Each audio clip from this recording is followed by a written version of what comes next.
enfants dans une maison modeste mais chaleureuse. Amara aimait sa vie simple et sa famille, mais elle avait aussi une meilleure amie, Nadia, avec qui elle partageait tout depuis l'enfance.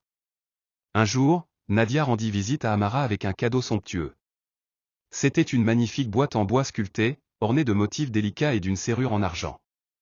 Nadia expliqua que la boîte était un héritage familial, transmis de génération en génération, et qu'elle avait décidé de l'offrir à Amara en signe de leur amitié indéfectible. Touchée par ce geste, Amara accepta le cadeau avec enthousiasme et le plaça sur la cheminée de son salon. Cependant, la curiosité finit par prendre le dessus. Un soir, alors que tout le monde dormait, Amara prit la boîte et essaya de l'ouvrir, mais la serrure ne céda pas déterminée, elle chercha une clé et, à sa grande surprise, elle trouva une petite clé cachée à l'intérieur du tiroir de la boîte. Lorsque la clé tourna dans la serrure, un bruit sourd résonna dans toute la maison, et la boîte s'ouvrit lentement. À l'intérieur de la boîte se trouvait un étrange miroir. Amara, intriguée, regarda son reflet. À ce moment précis, un frisson glacial parcourut son corps et elle sentit un poids invisible s'abattre sur elle. Dans les jours qui suivirent, des événements étranges commencèrent à se produire dans sa maison. Des objets disparaissaient, des ombres semblaient glisser le long des murs, et des murmures à peine audibles résonnaient la nuit. Bientôt, le comportement de son mari changea. Il devint distant et colérique, accusant Amara d'être la source de tout leur malheur. Les enfants, terrifiés, parlaient d'une dame sombre qui se tenait près de leur lit la nuit. La paix et l'harmonie qui régnaient autrefois dans la maison d'Amara se transformèrent en tension et en peur. Des disputes éclatèrent quotidiennement, et l'amour qui liait la famille commença à s'effriter. Désespérée, Amara se tourna vers Nadia pour demander conseil.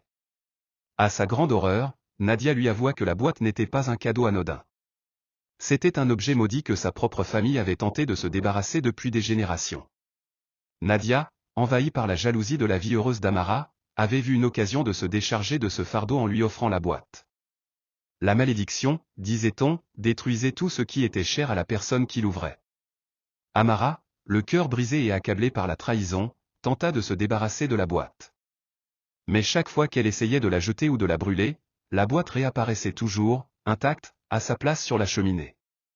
La situation devint insupportable, et finalement, son mari la quitta, emmenant les enfants avec lui. Amara, seule et désespérée, comprit que la malédiction ne pouvait être levée que par un sacrifice. Elle prit la boîte une dernière fois et se rendit au sommet d'une colline isolée. Là, elle fit ses adieux à tout ce qu'elle avait aimé et chéri, et se jeta avec la boîte dans le vide. Au matin, les habitants du village trouvèrent la boîte brisée en morceaux au pied de la colline, mais d'Amara, il ne restait aucune trace. La maison d'Amara resta vide pendant de nombreuses années, et les villageois disaient que les soirs de pleine lune, on pouvait encore entendre des murmures et des cris de douleur provenant de ces murs.